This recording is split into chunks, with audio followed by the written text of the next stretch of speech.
He was not a major success in competition, except at Pipeline, where he won the prestigious Pipeline Masters tournament 2 times. Me in contests just never quite melded. I get nervous. I don't know. Never had that. Always thought that, you know, trying to squash your opponents didn't really fit into the whole theme of trying to blend in with the surf out there and, you know, get in that groove where you're kind of trying to make the waves come to you, being open and receptive and everything. And on the other hand, you're still trying to cut your fellow down. But Lopez didn't depend on competitive success to build his surfing career, and that only seemed to add to his charisma and make him even more popular.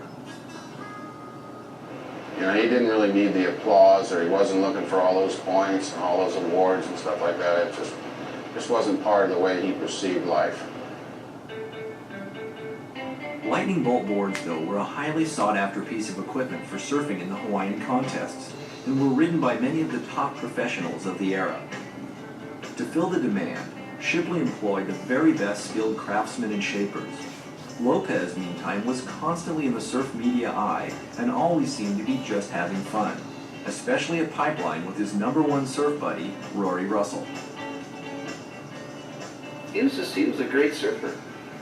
And at the Pipeline, I mean, we were always pushing each other, you know, take off further back and take off together. It was talking about Gerry and I and our relationship with the pipe, and then it was actually like a menage a trois with Gerry, myself, and the Pipeline, you know, who could make love to her the best. It was pretty interesting. He never could ride high enough, and it always end up running into the back of him, or, you know, getting too low and getting dusted off by the lip.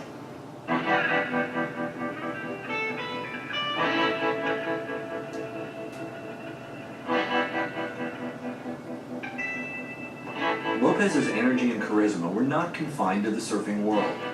He was an untrained natural actor who made a cameo appearance in the Hollywood surf saga Big Wednesday, and became firm friends with writer-director John Milius. The two found they shared many common interests beyond surfing, especially in the martial arts. Later, when Milius made Conan the Barbarian with Arnold Schwarzenegger, he cast Lopez as Conan's sidekick, Sukhothai, the wily archer and martial artist. Lopez had shown an aspect of his identity that would now take precedent in the way he was perceived, that of the adventure traveler, seeking uncrowded surf in remote locations. Lopez was among some of the first surfers to frequent Bali on a regular basis and tackle the Uluwatu freight train and tubes of Padang Padang. Lopez was regarded as a superhero. His stature among the locals was almost enough to put him in the pantheon of the Balinese deities. The full moon rises on St. Cloud, the sun is sinks in the sky. Baby, if you ever leave me, I'm gonna lay right down and die. Lay right down and die. That's love, baby. That's love. Talking about your love. That's love. That's love, baby. That's love, that's love, that's love, baby, that's love.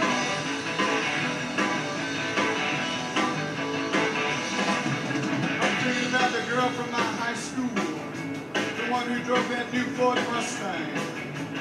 Every time that I think about Uluwatu was just a stepping stone in Gerry Lopez's forays into Indonesia.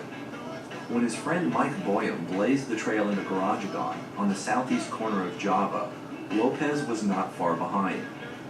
If Uluwatu seemed isolated, G-Land was so remote it was another world.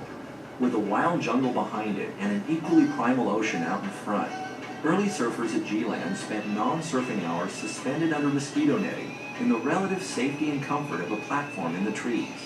And anyone out after dark risked becoming part of the food chain.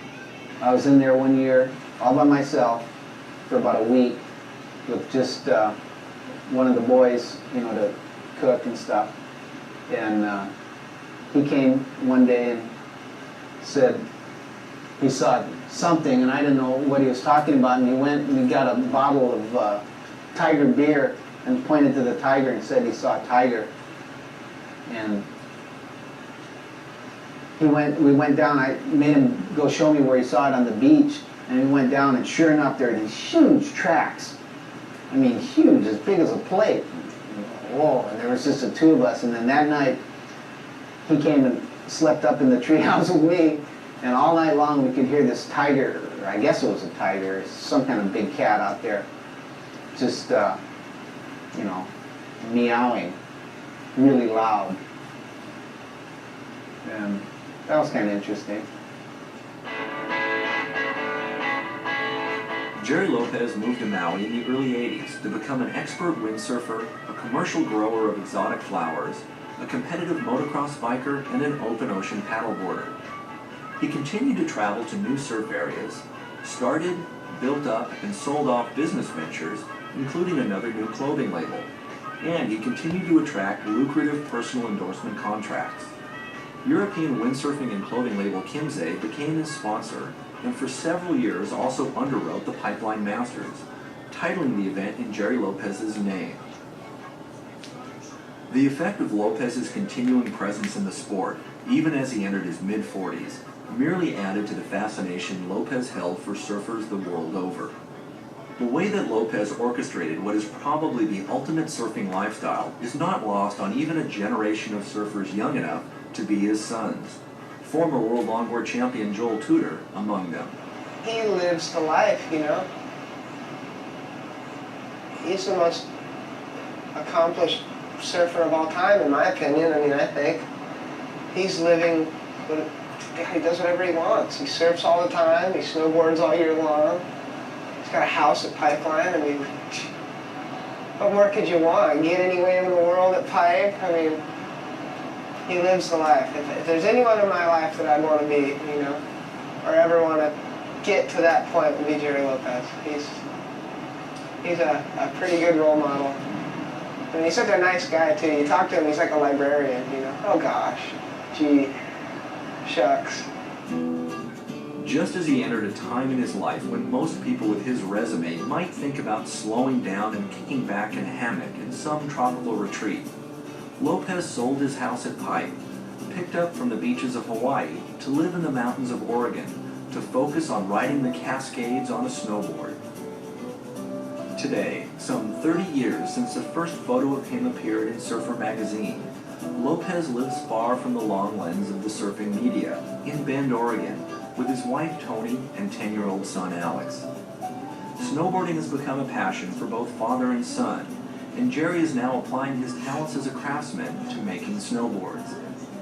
His surfboards also remain in high demand, with a steady stream of orders from both stores and private customers arriving daily at his factory high in the landlocked hills. Surfing, however, is still an urge that must be satisfied several times a year, and it comes as no surprise to learn that Lopez has been spotted toe-in surfing at Jaws on Maui, or has surfaced on Tavarua or some other tropical wave haven. And regardless of the snow report, he always makes the annual winter pilgrimage to the north shore of Oahu and to that Temple of Tubes Pipeline, where he still has the status of High Priest.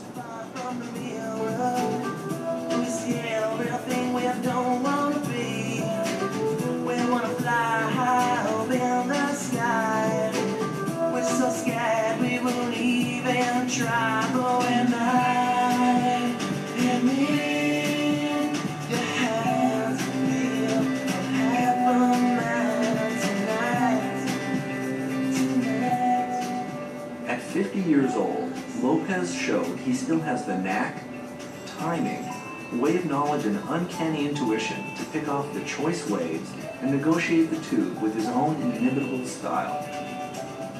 Gerry Lopez will be celebrated in all of surfing's history books for his mastery of Pipeline, but his role in the sport is far broader than that special place in time. In business, he laid down a surf industry template for creating and marketing a compelling, charismatic image. And as a waterman and athlete, he is still setting benchmarks for both current and future generations. And through it all, Gerry Lopez has remained soft-spoken, humble, cool, and calm. Among his friends, he's known for a wicked wit and a sly sense of humor. That's all part of his persona. If surfing is the Zen art that so many pundits have proclaimed down the years, Lopez must surely be among its all-time masters. It's a real pure moment. I think that's why everybody goes surfing, because, you know, in those moments that there's real joy and happiness and fulfillment and